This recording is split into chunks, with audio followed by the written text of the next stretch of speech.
The boy picked up a spoon from the ground and wiped the dust off it. He pretended to be eating. This peculiar action caught the man's attention. The man took a sip of coffee. The boy followed suit, taking a sip too. Then he stirred with the spoon. John mimicked his movements. Finally, he gestured for the man to wipe his mouth. The man looked at this boy with clear eyes. The next moment, he was beside the boy, only to discover the child wasn't local. He'd been wandering for 3 months. The man took him to the police station. They barely recognized the village name, but the officers had never heard of the place. They could only take John's photo, post it on a missing persons notice, then send him to a welfare home. But this was a dreadful place. In India, at least hundreds of thousands of children go missing like this. Here, no one cared whether they lived or died. The children were often brutally beaten, and some even became playthings for the wealthy. In the darkness, the children sang to ease their fear. Finally, John's missing person notice yielded results, but the reporter informed him that in Indian newspapers, it had been published for a month already, and no one had come forward. Then a European couple witnessed the boy's plight. They offered to take John in. The reporter described the beautiful scenery and luxurious villas there, but John remained unmoved. He only wanted to return home, yet he knew leaving required adoption. Before departing, John asked the reporter once more if his mother could be found. The reporter replied they had searched everywhere. Hearing this, the boy agreed to the adoption. His adoptive parents welcomed him with open arms. For John, who had grown up in poverty,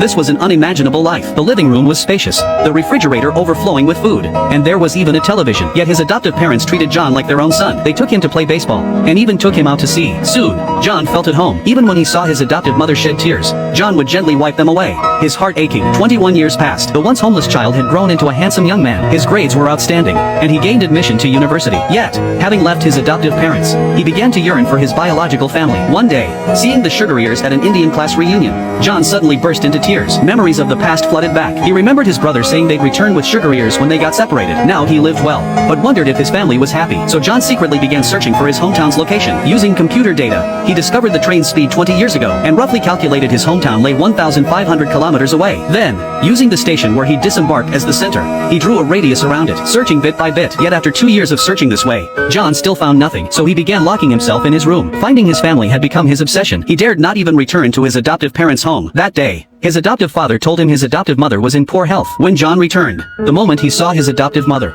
he felt profound guilt, believing his search was a betrayal. John had always assumed his adoptive mother adopted him because she couldn't conceive, yet she revealed she was fertile. She simply wanted to save someone suffering. She then encouraged him to find his birth family. That day, as John marked points on satellite maps with his mouse, he suddenly noticed a place resembling his hometown. So John slowly zoomed in. The mountains and rivers here, along with the narrow train station, were exactly as he remembered from childhood. He began searching along the satellite map and finally located his hometown village. He cried tears of joy. The next day, he boarded a plane bound for the hometown in his heart. Following the scenes etched in his memory, John discovered everything here remained unchanged. At last, he found the old house, but inside, it had been converted into a sheep pen. John angrily pounded on the wall. The noise drew the neighbor from next door. He quickly pulled out his childhood photo, explaining he used to live here. The neighbor said,